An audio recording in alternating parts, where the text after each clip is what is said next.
अस्सलाम वालेकुम रहमतुल्लाहि वबरकातुहू। जंग आज़ादी में मुसलमानों का किरदार, इसमें आज हम डॉक्टर सैफुद्दीन किचलू के बारे में बात करेंगे। उससे पहले हमारे चैनल को जरूर सब्सक्राइब कीजिए और तमाम असातिज़ा से मैं गुजारिश करता हूँ कि इस वीडियो को ज़्यादा से ज़्यादा अपने तलबा व तलबात तक शेयर कीजिए ताकि वो हकीकी तारीख से वाकिफ हो जाएं। आइए प्यारे बच्चों, शुरू करते हैं। सैफुद्दीन किचलू रियासत पंजाब के अमृतसर में 15 जनवरी 1888 को पैदा हुए।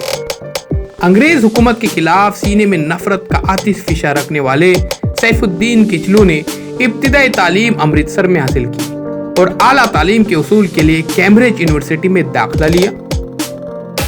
कानून में तालीम हासिल करने के बाद पीएचडी की डिग्री जर्मनी से हासिल की, लेकिन तहरीक आज़ादी में सरगर्म किरदार अदा करने के मकसद से उन्होंने प्रैक्टिस को खैरबाद कह दिया और ऑल इंडिया खिलाफत कमेटी से मुंसलिक हो गए। सैफुद्दीन रोल्ट एक्ट के निफाज के खिलाफ पंजाब में जबरदस्त एहतिजाजी मुजाहरा करने के लिए मारूफ है।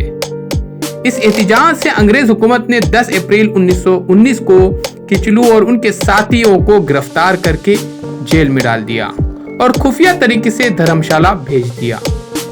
नतीजाकार अवाम की एक बहुत बड़ी तादाद ने अमृतसर के जिलियांवाला बाग में 13 अप्रैल को मुजाहरा किया, जहां अंग्रेजी हुकूमत ने अंधाधुंध गोलियां चला दी, जिसमें बेशुमार हिंदुस्तानियों की जानें तल्फ हुई थी। इस दिन को सियाह दिन भी कहा जाता है। जनरल डायर ने प्यारे बच्चों ये गोलियां चलाने का हुक्म दिया था। ये वाकया बरतानी हुकूमत के सबसे सियाह कारनामों में से एक शुमार किया जाता है।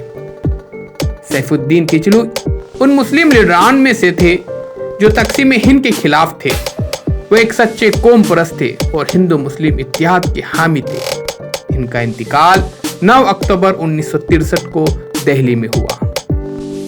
प्यारे बच्चों, एक अजीम रहनुमा थे। हमें चाहिए कि इनकी मालूमात को ज्यादा से ज्यादा शेयर करें, लिखें और याद करना चाहिए। प्यारे बच्चों, आपको यौम आज़ादी पर मज़ामीन, तकारीर, गीत हमारे इस वीडियो के डिस्क्रिप्शन में भी मिल जाएंगे और चैनल के प्लेलिस्ट में भी मौजूद है, तो ज़रूर देखिए और अपने दोस्तों के साथ शेयर कीजिए।